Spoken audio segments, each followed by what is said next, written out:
Hello, Iconoclast 911 here.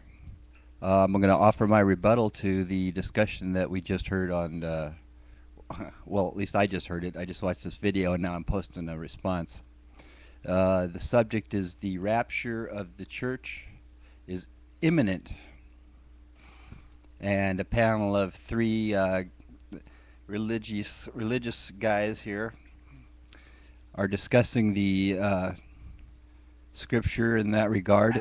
And they're all excited about the imminent return of Jesus. The one guy starts out by, so do you think it's going to be this year? Talking about 2009 or 2008 if this is a little older. And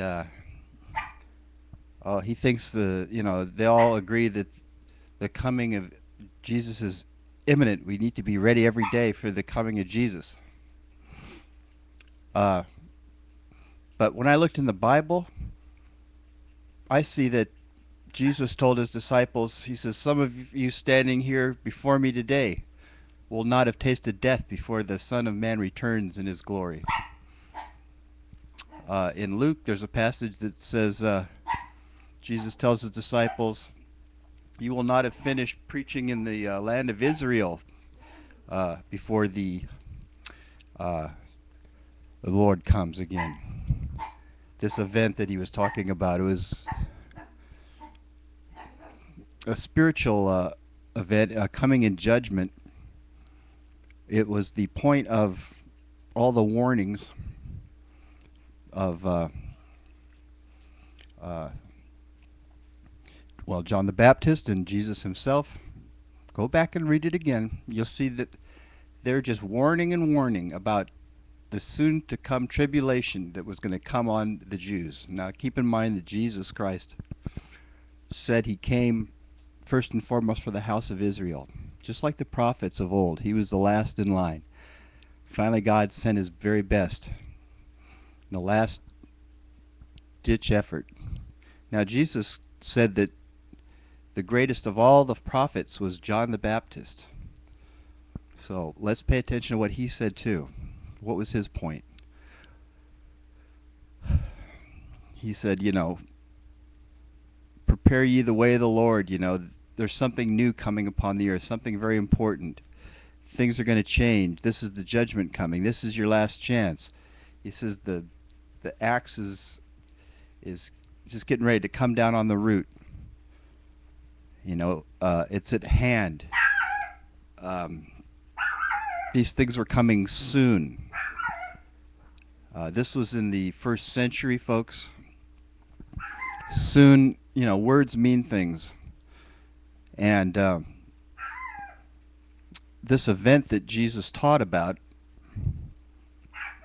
that was hard for the disciples to wrap their heads around, as many of his teachings are, but this one was especially hard to, I don't think he let them know exactly what was going to happen, but in Matthew 24 it kind of came up because he let them know that the temple would be in a big pile of smoldering rubble soon. And that to them signaled the end of the old covenant age, the destruction of that temple. It also signaled to them the end of their lives, probably, the end of their community, the end of their country, the end of their freedom, the end of, because they were already having to deal with Rome.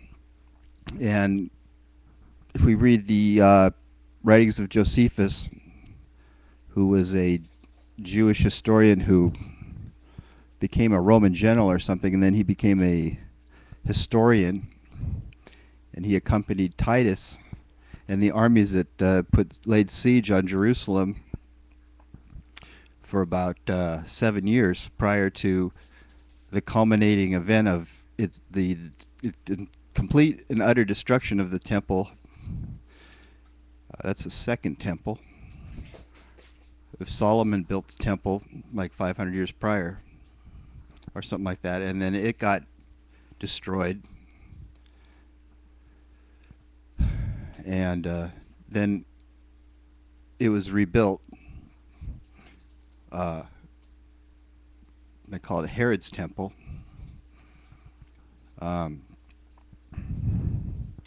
Like 500 years or so later.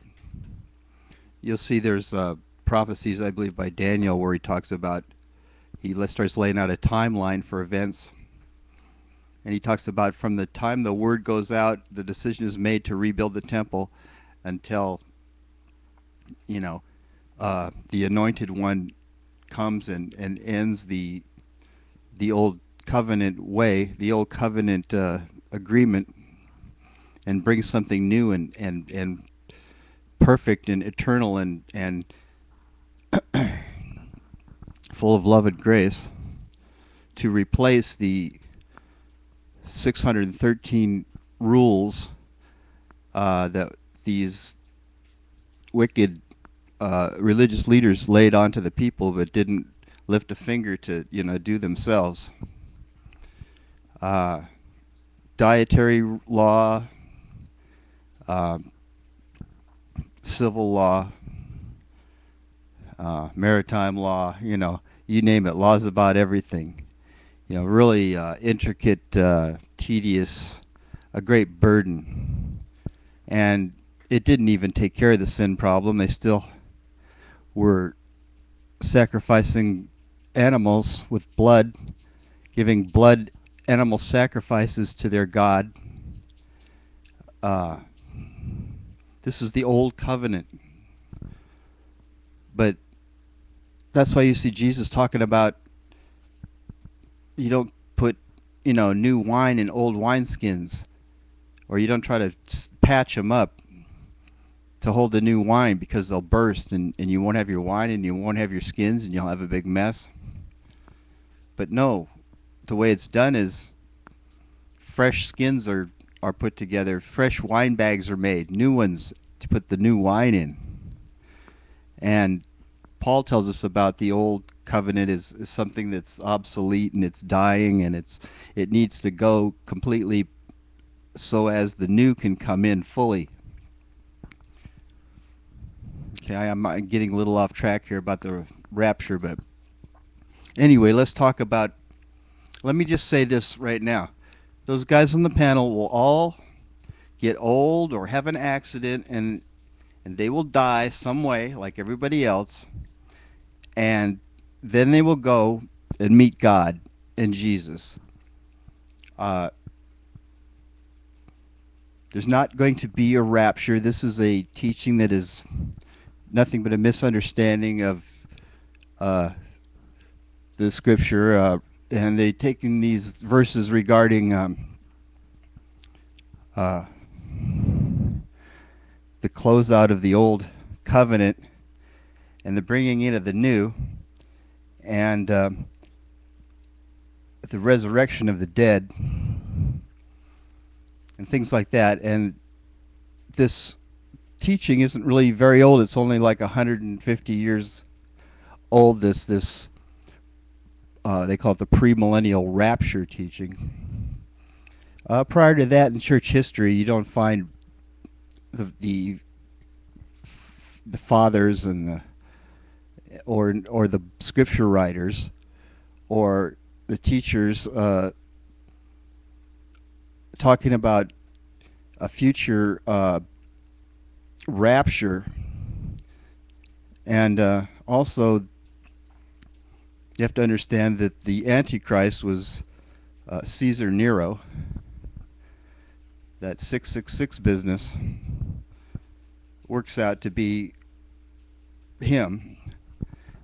He was called, find in Josephus lets us know that he was known as the Beast, and he was notorious for he was a very sick, evil man, and he was sadistic and horribly cruel, and he persecuted the Christians. Actually performed a false flag operation, and he set fires in Rome, and then he turned around and burned, and it caused a big fire. You hear about the story about how Nero fiddled while Rome burns. That's because he knew it was going to happen, and he sat there and did something inappropriate,